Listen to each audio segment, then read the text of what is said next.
Et bonjour tout le monde, c'est Tristan. Aujourd'hui, je voulais vous présenter une idée de recette de tarte à faire chez vous à base de kumquat.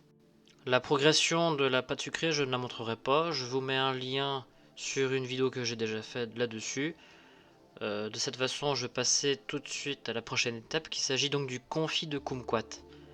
Et pour réaliser ce confit, il va falloir faire une purée avec vos kumquats. Donc avant cela, il va falloir blanchir vos kumquats dans une casserole d'eau. Il va falloir les blanchir dans une eau bouillante 2 ou 3 fois afin de ramollir la peau et d'enlever un peu l'amertume du fruit. Alors le kumquat est un agrume à la fois amer, acidulé et sucré. Il a l'avantage de se manger tel quel, avec la peau, pas besoin de l'éplucher. Ça fait un très bon bonbon pour les amateurs de fruits. Une fois blanchi, il faudra mixer vos kumquats au robot afin d'obtenir une purée.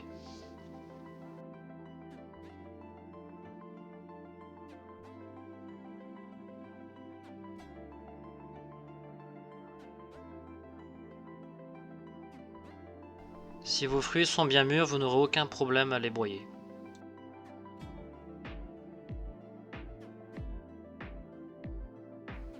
Alors l'idée ici maintenant va être de faire un semblant de confiture avec cette purée, le sucre, le gin et le citron.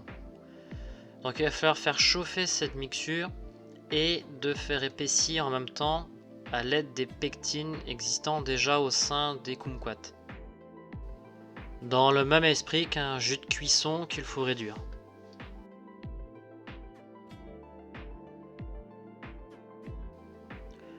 Alors vous faites chauffer jusqu'à quelque sorte sortir une résistance au fond de la casserole. Dès que vous sentez que ça commence à coller au fond de la casserole, c'est que votre confit est prêt.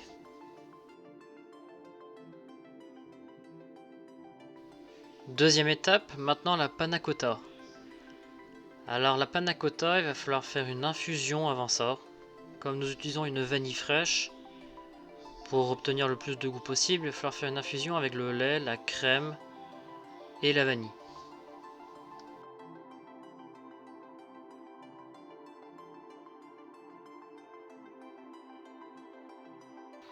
Pour faire une infusion, vous allez devoir faire chauffer votre lait, votre crème et votre vanille à ébullition.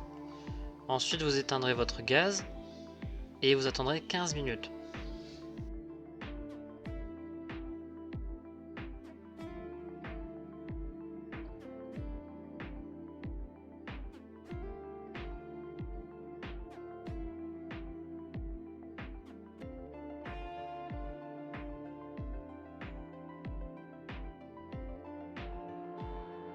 Passé ces 15 minutes, vous enlèverez vos gousses de vanille et vous referez chauffer vos liquides à ébullition, puis vous incorporez votre chocolat blanc ainsi que la gélatine.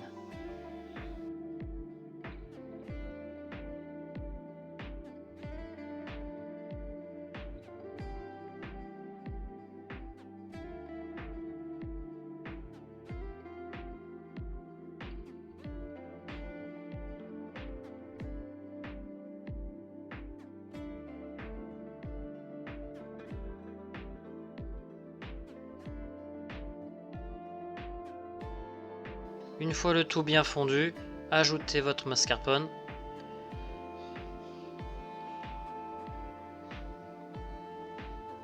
Remélangez le tout et conservez votre crème dans un récipient filmé et stocké au réfrigérateur.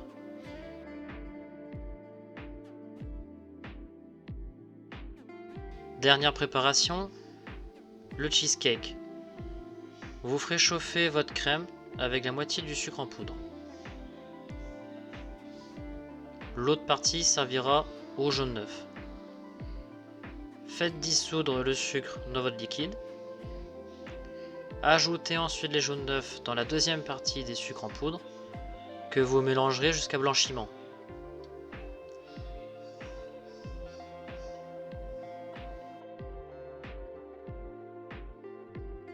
Nous allons maintenant préparer une crème anglaise avec ces deux préparations. Faites chauffer votre liquide jusqu'à ébullition. Incorporez une première partie dans le mélange jaune sucre. Mélangez bien. Et vous remettrez le tout dans la casserole à faire chauffer.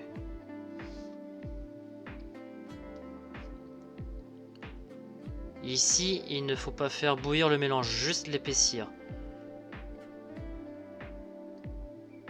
À titre indicatif, la température ne doit pas dépasser 84 degrés. Une fois cuite, vous y ajouterez vos feuilles de gélatine ramollies, votre chocolat blanc, votre beurre de cacao et votre beurre. Si vous avez un mixeur plongeant, n'hésitez pas à l'utiliser, vous aurez un mélange encore beaucoup plus homogène et léger au final.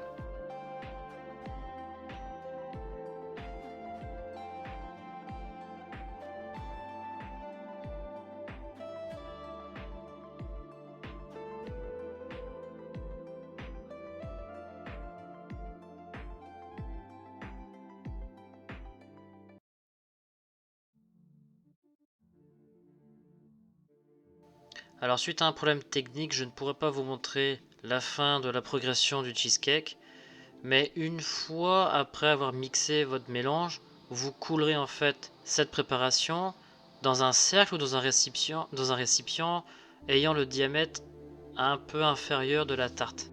Il faudra ensuite congeler cette préparation. Vous voilà rendu à l'étape à ne pas foirer, c'est-à-dire le montage de votre tarte. Pour cela, vous commencerez par monter votre panna cotta en chantilly.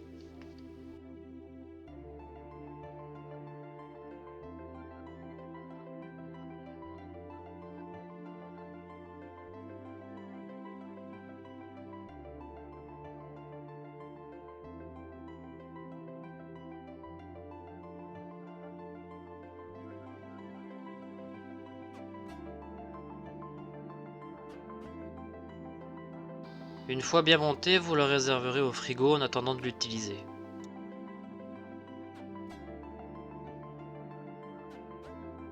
Dans un premier temps, vous prendrez vos ou votre fond de tarte que vous garnirez de confit de kumquat. Garnissez aux 3/4 des tartes.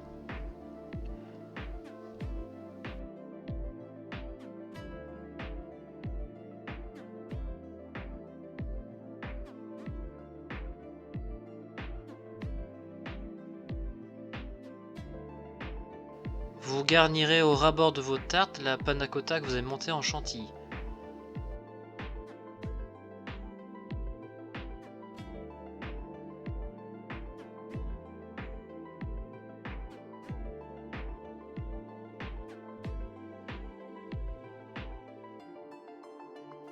Vous récupérez du congélateur vos cheesecakes afin de les placer sur les tartes au centre des tartes. Vous pouvez utiliser votre chalumeau afin de démouler beaucoup plus facilement, si vous en avez un. Sinon, appuyez délicatement sur les cheesecakes afin de le faire descendre du cercle.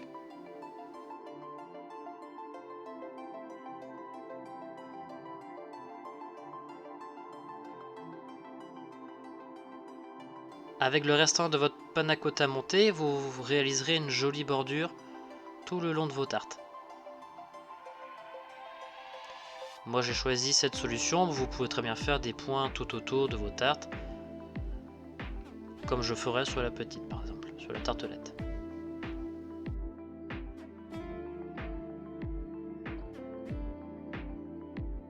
La toute dernière étape, le point final, il s'agit donc de la caramélisation de vos cheesecakes.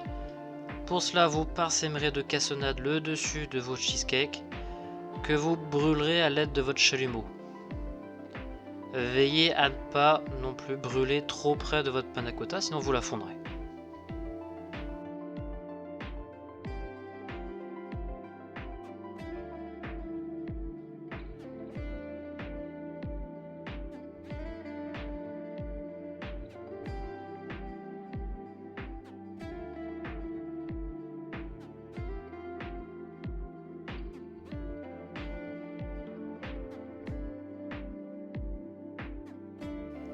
Vous pourrez finir par mettre quelques kumquats s'il vous en reste en décor que vous couperez en deux.